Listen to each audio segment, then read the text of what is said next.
Gjyqtarja e posaçme Ilsa Ulliri do të jetë kryesuesja e trupës gjykuese për dosjen e aferës Partizani, e cila tashmë ka kaluar për gjykim me të pandehur ish kryeministrin Sali Berisha, dhëndrin Njamarbër Maltezi dhe 3 bashkëpunëtorët e tyre. Shorti u hodh në QKK, ndërsa gjyqtarët Pip Ndreca dhe Rudina Palloj janë 2 anëtarët e tjerë të trupës gjykuese. Kjo treshe gjyqtarës do të duhet të përcaktojë brenda 10 ditësh datën e seancës së parë të gjyqit në themel. Ndërsa ish kryeministri Sali Berisha ishte në SPAK për masën detyrim paraqitje, u pyet nëse do ta njihte trupën gjykuese lidhur me dosjen Partizani. Është çështje e avokatërve, s'është çështje e imja kjo. Po ju vetë personalisht do ta ndryshoni? Unë, siç keni vure ju, unë dëgjoj avokatrit.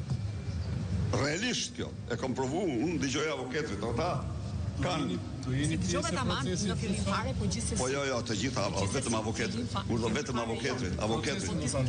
Në akuzë për korrupsion, Sali Berisha do të gjykohet për aferën e privatizimit të klubit Partizani, për të cilin SPAK thotë se ai shfrytëzoi pushtetin që jepte pozicioni kryeministrit për të pasuruar familjen e tij përmes dhëndrit Njamarbër Maltezi. Ky i fundit akuzohet për veprat penale, korrupsion pasiv dhe pastrim parash. Po në këtë dosje të pandehur janë edhe biznesmeni Fatmir Bektashi, akuzuar për veprën penale, korrupsion aktiv dhe pastrim parash. Akuza e pastrimit të parave është komunikuar edhe Xhimi Begeaj, trashëgimtari i tokës dhe bashkëpronari Home Plan, si dhe Andja Pustinës, financiere që kryente të gjitha operacionet financiare dhe ligjore të Home Plan. Ndërsa në gjyq janë çuar edhe kompanit Kontakt, Home Plan dhe Studio Pustina, të trija për pastrim parash.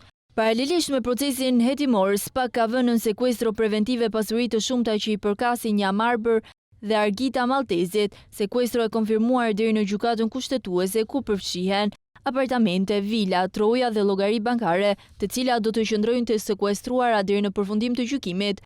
Ndërkohë, një tjetër hetim vazhdon me fraksion të kësaj dosje për pasuritë e ish kryeministrit dhe verifikime nëse familjarët e tij kanë përfituar nga vendimet e tij, si me rastin e marrjes së truallit në kompleksin Partizani, ku përmes të cilave dhëndri i tij Njamarbër Maltezi përfitoi të paktën 5.4 milion euro.